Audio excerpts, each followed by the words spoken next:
আসসালামু আলাইকুম রহমতুল্লাহ। 1 মিনিট মাদ্রাসায় আপনাকে স্বাগতম।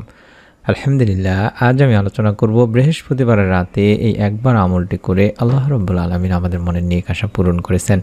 আপনারাও বৃহস্পতিবারের রাতে আমলটি একবার হলো করবেন, এই উদ্দেশ্যে ভিডিওটি সম্পূর্ণ দেখুন। এটি একটি পরীক্ষিত আমলের ভিডিও। আল্লাহ তাআলা আমাদের জীবনে দিন ও রাত দুটি ধারা রেখেছেন। এর মধ্যে কিছু দিন ও রাতকে বিশেষভাবে বরকতময় করেছেন। এতে সঠিকভাবে আমল করলে দুনিয়া ও আখিরাতে সফলতা লাভ হবে। এমন একটি রাত হলো বৃহস্পতিবারের রাত, অর্থাৎ জুমার দিনের আগের রাত। বৃহস্পতিবার সূর্যাস্ত থেকে শুক্রবার শবে সাদিক পর্যন্ত সময়টা অনেক বরকতপূর্ণ। হাদিসে এই রাতের অনেক ফজিলত, বরকত ও উপকারিতা বর্ণিত হয়েছে। এ রাতে পুরো সপ্তাহের আমল আল্লাহ তাআলার সামনে উপস্থাপন করা হয়। এই জন্য বৃহস্পতিবারে রোজা রাখতেন নবীজি সাল্লাল্লাহু আলাইহি ওয়াসাল্লাম। এই বিষয়ে নবীজি সাল্লাল্লাহু আলাইহি ওয়াসাল্লাম বলেন, বৃহস্পতি ও সোমবার আল্লাহ তাআলার সামনে বান্দার আমল উপস্থাপন করা হয়। তাই আমি চাই আমার আমল পেশ করার সময় আমি যেন রোজা অবস্থায় থাকি। সুনানে নাসাই শরীফের একটি হাদিস। শুধু তাই নয়, এই দিনের রোজার সবচেয়ে বড় ফজিলতই হলো এর মাধ্যমে আল্লাহ রাব্বুল আলামিন বান্দার গুনাহ মাফ করেন। আবু হুরায়রা রাদিয়াল্লাহু তাআলা আনহু থেকে বর্ণিত, তিনি বলেন, নবীজি সাল্লাল্লাহু আলাইহি ওয়াসাল্লাম গুরুত্বের সঙ্গে সোমবার ও বৃহস্পতিবার রোজা রাখতেন। নবীজি সাল্লাল্লাহু আলাইহি ওয়াসাল্লামকে জিজ্ঞাসা করা হলো, আল্লাহ রাসূল সাল্লাল্লাহু আলাইহি সাল্লাম, আপনি গুরুত্বের সাথে সোমবার ও বৃহস্পতিবার রোজা রাখেন, এর কারণ কি? নবী সাল্লাল্লাহু আলাইহি সাল্লাম বললেন, সোমবার ও বৃহস্পতিবার আল্লাহ সব মুসলিমকে ক্ষমা করে দেন, তবে ওই দুই ব্যক্তি ছাড়া যারা একে অপরকে বর্জন করেছে। তাদের সম্পর্কে আল্লাহ তাআলা বলেন, পরস্পর মিলে যাওয়া পর্যন্ত এদেরকে আপন অবস্থায় ছেড়ে দাও। সুনানে ইবনে মাজাতে বলা হয়েছে, যে মুসলমান পরস্পরের সাথে ঝগড়া করে এবং অন্যের প্রতি রাগান্বিত হয়, তাদের এই রাতেও ক্ষমা করা হবে না।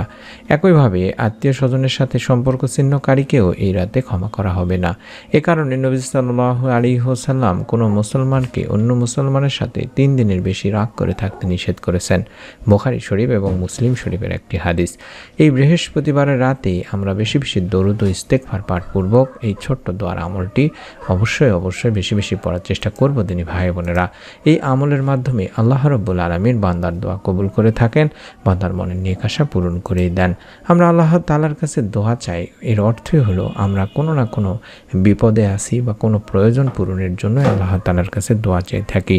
আর আল্লাহ তাআলা এটাই বলেছেন, নিশ্চয়ই মানুষকে সৃষ্টি করা হয়েছে অস্থির করে, আর যখন তাকে বিপদ স্পর্শ করে তখন সে হয় পড়ে অতিমাত্রায় উৎকণ্ঠিত।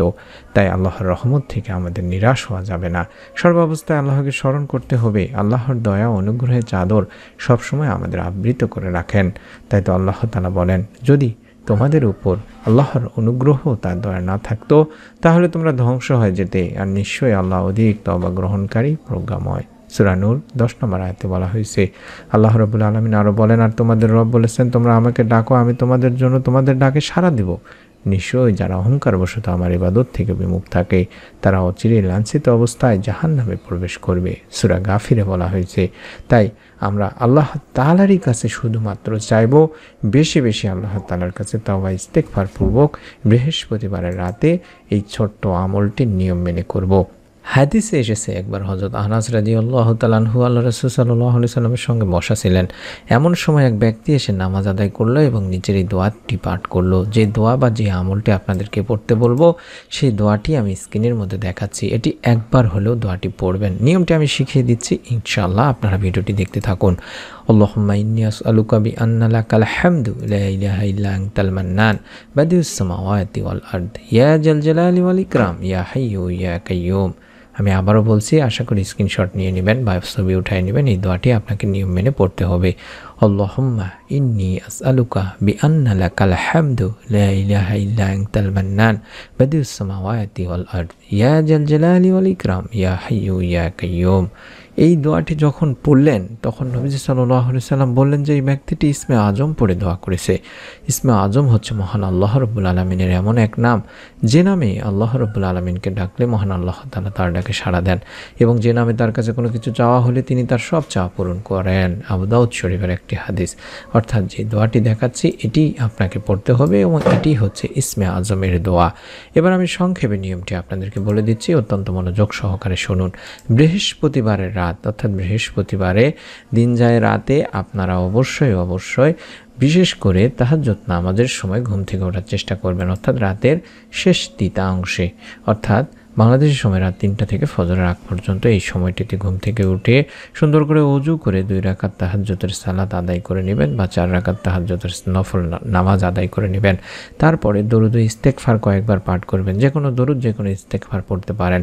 তারপরে আপনাদের যে দোয়াটি আমি দেখাচ্ছি এই দোয়াটি অন্তত একবার পাঠ করে 2 হাত তুলে আল্লাহ তাআলার কাছে আপনার মনের যত নেক চাওয়া পাওয়াগুলো আছে সেই চাওয়া পাওয়াগুলো তুলে ধরবেন, কান্নাকাটি করবেন। ইনশাআল্লাহ এই দোয়া পাঠ করে মহান আল্লাহ তাআলার কাছে যদি কোনো মুমিন বান্দা তার মনের নেক চাওয়া পাওয়াগুলো তুলে ধরে, ভালো ইচ্ছাগুলো তুলে ধরে, আল্লাহ রাব্বুল আলামিন তার মনের নেক আশা পূরণ করেই থাকেন। এটি একটি কার্যকরী পরীক্ষিত ইসমে আজমের দোয়ার আমল এবং তাহাজ্জুদের সময় আল্লাহ রাব্বুল আলামিন বান্দাকে ডেকে ডেকে বলতে থাকেন কে কি চাইবে তখন আল্লাহ তাআলা তাকে দিয়ে দিবেন। এমন করে আল্লাহ তাআলা ফজরের আগ পর্যন্ত তার বান্দাদেরকে ডাকতে থাকেন। এটি সহিহ বুখারী শরীফের হাদিস। তিনি ভাই বোনেরা, আমি সংক্ষেপে হাদিসটি তুলে ধরছি যাতে করে আপনারা বুঝতে পারেন যে আপনার দোয়াও কবুল হবে। আপনি যদি 100% 100% যদি আপনার মনের ভিতর বিশ্বাস নিয়ে আমলটি করেন, আশা করি আপনার দোয়া আল্লাহ তাআলা কবুল করবেনই। হযরত আবু হুরায়রা রাদিয়াল্লাহু তাআলা আনহু থেকে বর্ণিত আছে, যেখানে হযরত রাসূল সাল্লাল্লাহু আলাইহি সাল্লাম বলেছেন, আমাদের প্রতিপালক আল্লাহ রাব্বুল আলামিন প্রতি রাতের যখন শেষ তৃতীয়াংশ অর্থাৎ বাংলাদেশের সময় রাত 3টা থেকে ফজর আগ পর্যন্ত এই সময়টিতে অবশিষ্ট থাকে, তখন তিনি প্রথম আসমানে অবতরণ করেন বা নেমে আসেন এবং বলতে থাকেন, হে বান্দা, আমার কাছে প্রার্থনা করো, আমি তোমার প্রার্থনা কবুল করব। আমার কাছে তোমার কি চাওয়া আছে চাও, আমি তা তোমাকে দান করব। আমার কাছে তোমার জীবনের গুনাহের জন্য ক্ষমা প্রার্থনা করো, আমি তোমার গুনাহ মাফ করে দেব। সহিহ বুখারী শরীফের একটি হাদিস। সুবহানাল্লাহ। আর আল্লাহ তাআলা শুধু এভাবেই তার বান্দাদেরকে ফজরের আগ পর্যন্ত ডাকতে থাকেন। আর সেই সময় যদি কোনো বান্দা তার মাবুদ মাওলাকে ডাকার মতো ডাকতে পারেন এবং আল্লাহ তাআলার নিকট কাকুতি মিনতি করতে পারেন, আল্লাহ রাব্বুল আলামিন তার রহমতের আমলের বদৌলতে ভাগ্যের দরজা তার খুলে দেন, তার মনের নেক আশাগুলো পূরণ করেই থাকেন। আপনার কাছে অনুরোধ করব, আপনারা অবশ্যই মনের মধ্যে শতভাগ বিশ্বাস নিয়ে আমলটি একবার হলেও করবেন। নিয়ত করে ফেলুন, নিয়তের ওসিলায় আল্লাহ তাআলা আপনার মনের নেক আশা যাতে পূরণ করে দেন, অথবা আপনার মনের নেক আশা পূরণের জন্য কোনো না কোনো একটা মাধ্যম বের করে দেন। তাই অনুরোধ করছি, নিয়তটি আগে করে ফেলুন।